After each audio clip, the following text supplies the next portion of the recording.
Last year, we road tripped the American Southwest, exploring the region's natural treasures and its lawless history. Release me.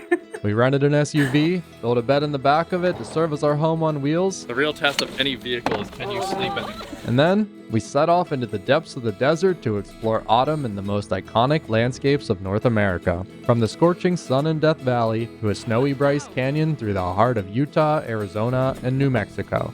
Our goal? To sleep under the stars, cook delicious meals outside, and arrive at my father's house in Pittsburgh in time for Thanksgiving. Taking the car back. It's all nice and clean, spick and span. Hopefully nothing crazy happens here. All the while, avoiding extra rental charges for which these companies are notorious. So I've got weird charges on my account now. That's why you saying that.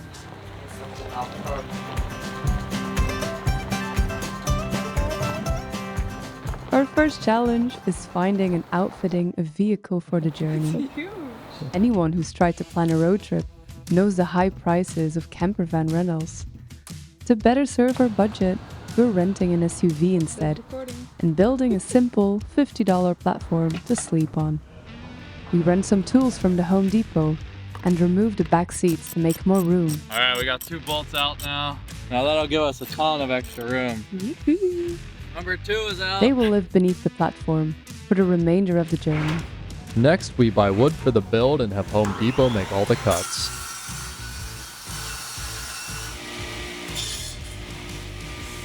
My job is to screw everything together, which I do in the back of the parking lot. I double 2x4s for the back legs and use 3 long 2x4s for the front legs. I just made plans for the car, some good oxygen, in a coffee cup.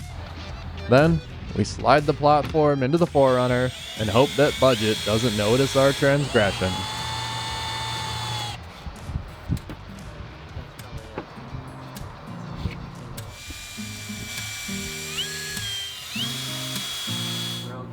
Yeah? Yeah. Now let's just see if will this cover the whole thing?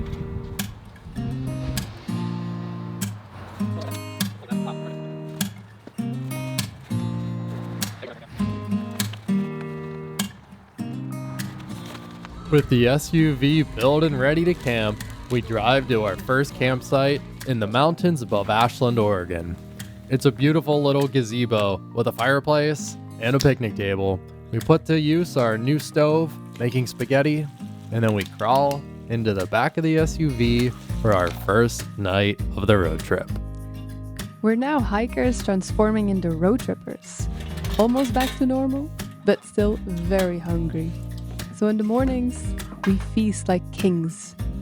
No more granola bars, but fresh coffee, spinach egg sandwiches, and books for breakfast. On the PCT, we only carried our small hiking stoves. Now, we have a full cooking set.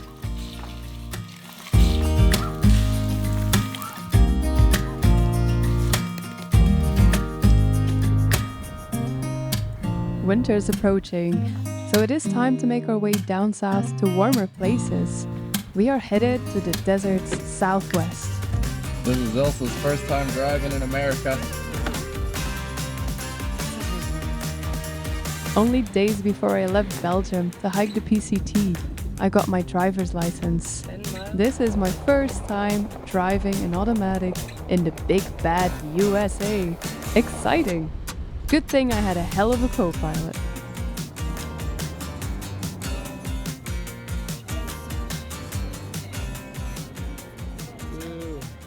Ryan tells me about the mysterious Mount Shasta and the beliefs surrounding the volcano. Laying my eyes upon the mountain for the first time, I could see the appeal. Native American cultures hold this place very dear. The mountain is supposedly a safe and sacred place for ancient Lemurians, lizard people, angels, aliens, and other mythical creatures. Even Bigfoot was spotted in this area. Having more stuff means more organization. Tricky. What do you think of rice tonight? Oh, I would love some rice. It's easier and faster than potatoes. Yeah, it is. The potatoes take longer. Yeah. Do you want to try these? After a very special night with the ancient Lemurians, we continue our way south through California. We spend a night in the Owens Peak Wilderness. In camp, Ilsa teaches me the art of making a Baco, short for Bacardi Cola. It's a Belgian thing. Rum Coke. Baco. We call it Baco. Bacardi? Ba? Cola? Baco. The world according to Ilsa.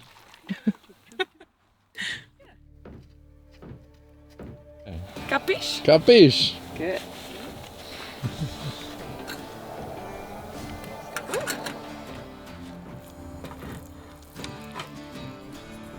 Where there is desert, there are ghost towns. This historic town displays several small buildings, such as the post office, prison, and bar. The old jail. Built out of standing 2x4s. And many other old artifacts. There's a lot of history to this place, as many believe the buildings are haunted by ghosts of the past.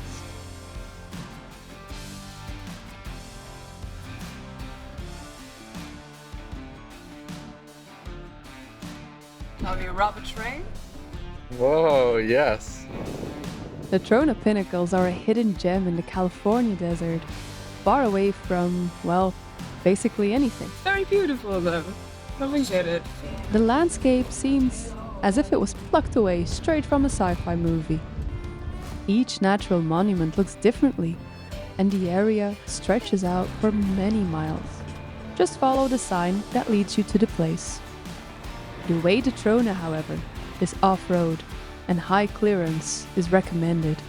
Some parts definitely require four-wheel drive. Just took the rental SUV four-wheeling. Gonna set up camp here for tonight and then head into town. I got a windstorm coming tomorrow, so we gotta avoid that. Wait it out in a hotel room and then off to Death Valley. In Walmart, we bought two plants, Luna and Leo. They're our companions for the entire road trip. What you got here? This. A buckle. That's how we call it in Belgium. A rum coke. Looking at the 180 view. Almost 360. Taking in the pinnacles.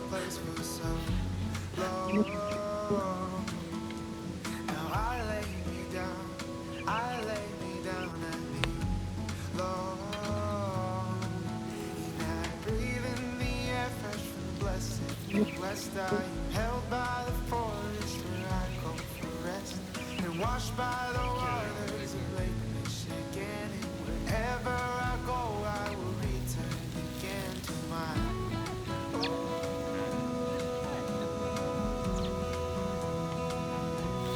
blessed name.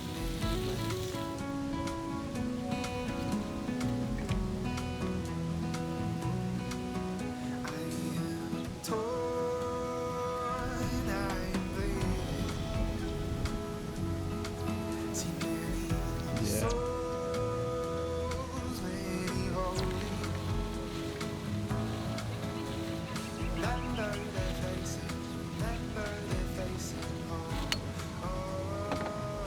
What's it like out there? Too windy. That's horrible.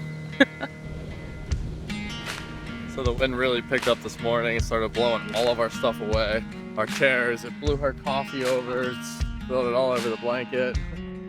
Could barely open the doors, slamming doors on us. Oh, it's horrible. So we're bailing, we're getting a hotel room. Wish us luck. Oh my goodness, look at it out there. So much dust. Ugh, it's horrible.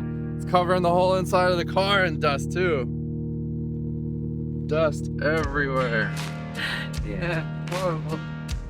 Oh, let's get out of here. Let's get Cover.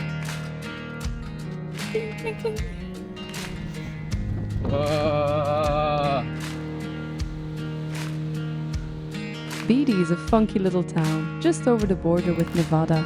The place is packed with as many donkeys as people. They were left by mine workers a long time ago, and they're now true Beatty residents. The town's quite small, but has everything you could ever need. We spent 2 nights in the infamous Alien Hotel, waiting out the windstorm. And it's a good thing we do.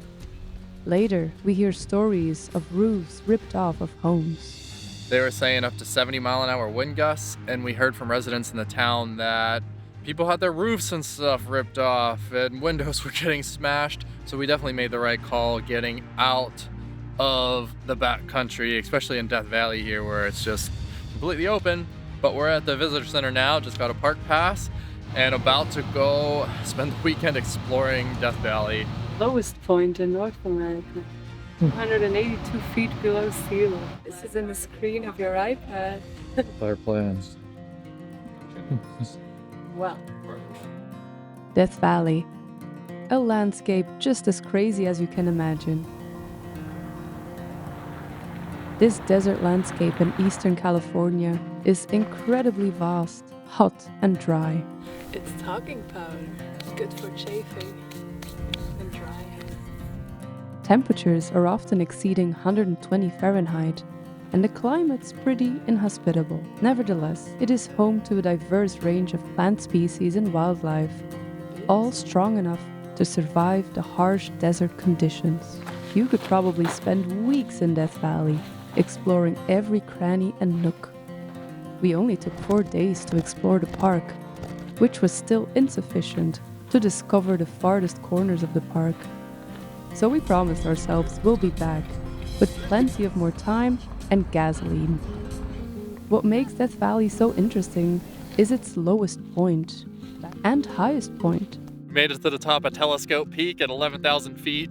It's literally freezing up here, probably a little below freezing. There's patches of snow everywhere, but it's super pretty and you can see like the whole Sierra Nevada and Mount Whitney and everything back here. And what's really cool is there's an actual little telescope right there. Epic. We just came from the lowest place in Death Valley, Badwater Basin at like, I don't know, negative 280 foot below sea level to the highest. We ended our hike in the dark, the stars playfully flickering in the sky. About 10 minutes after we drove off, something large passed the road in front of us. We could barely make out what kind of creature it was in the bright headlamps of the car. It was a bleeding baby donkey who was clearly assaulted. The poor thing had injuries all over its back, blood dripping everywhere. Nature can be cruel, but we must let it play its role. Rest in peace, little bird. Go a little further, then we have like a nice view in the canyon. Seeing Death Valley from a different perspective, it showed us once more the immense scale of this park. And although deep down in the valley, temperatures were still hot, a telescope peak were snowy slopes on its north side. Many other highlights of the park are easily accessible by car, which has many advantages, but it also attracts the crowds. Luckily, Death Valley has plenty of smaller, faraway corners and nooks where you feel far away from everyone. Is that a beer? That is a beer. Probably the best beer in the whole world. Nah. And why is that? Because it's from Belgium, of course. Cheers! Oh, yeah, this is better than that.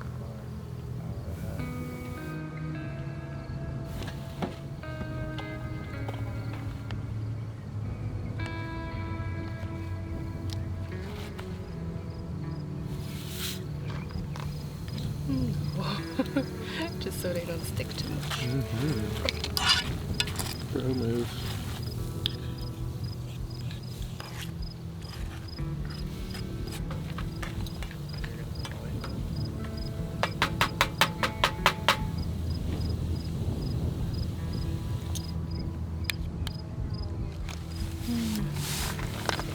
Bon appetit. Bon appetit. I really like this new way of storing the sleeping bags. Hey, me too. That was a great idea.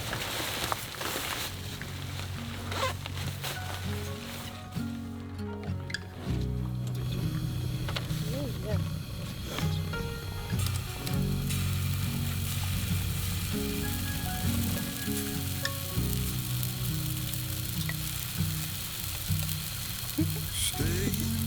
How funny. I've never seen this before. Pancakes? Of course, but not like this. No, exactly. Death Valley, like, the middle of nowhere. Thank you. Zion National Park. Love it or hate it, but it sure is pretty. With its towering cliffs, deep canyons, and stunning scenic drives, you cannot but feel impressed. But even in late October, the crowds are still quite overwhelming. We spent a night or two camping outside the park because the park's campgrounds were still full.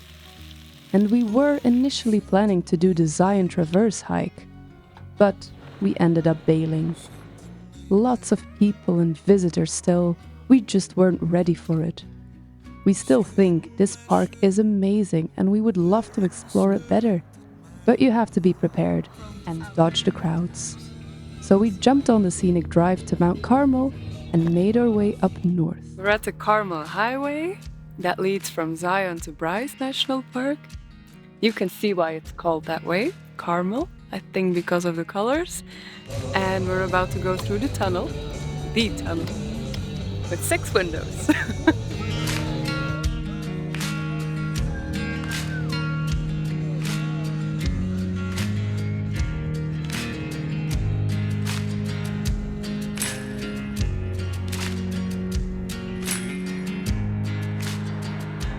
This is one of the most beautiful roads I've ever driven.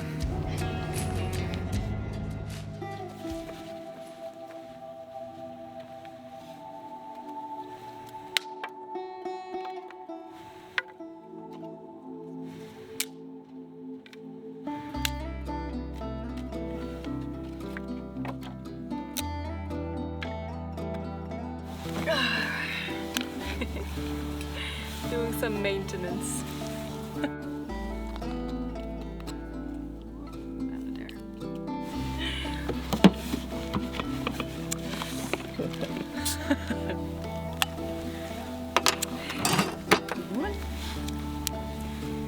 Something.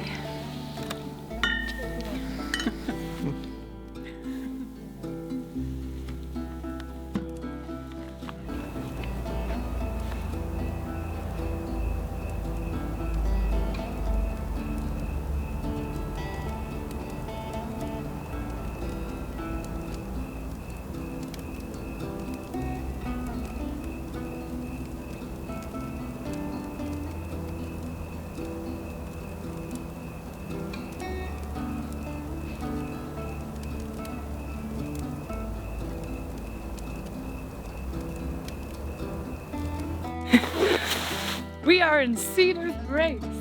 It's snowing up, it snowed up here, but that makes it even more beautiful.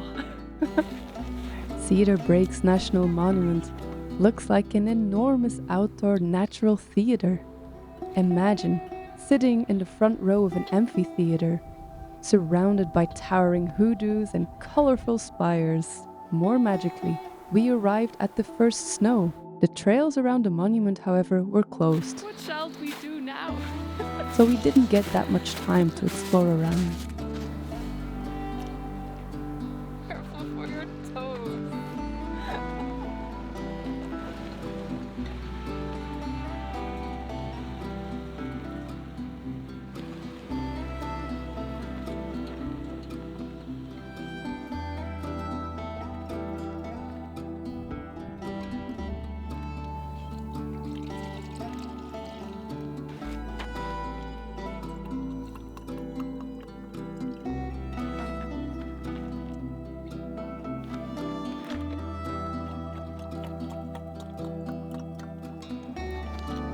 Order of things, baby.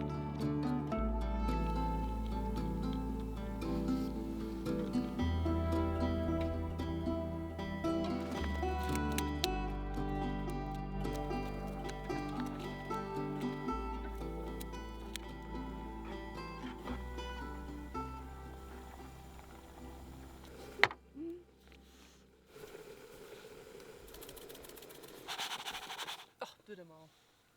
We'll eat them all. Okay. And we eat the rest tomorrow morning or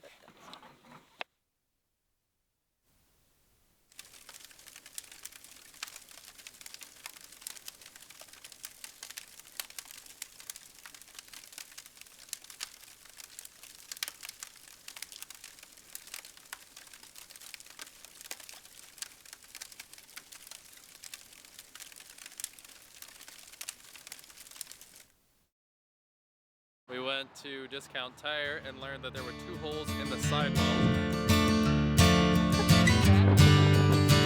That was one of the coolest museums I've ever been in. It's a wildlife museum.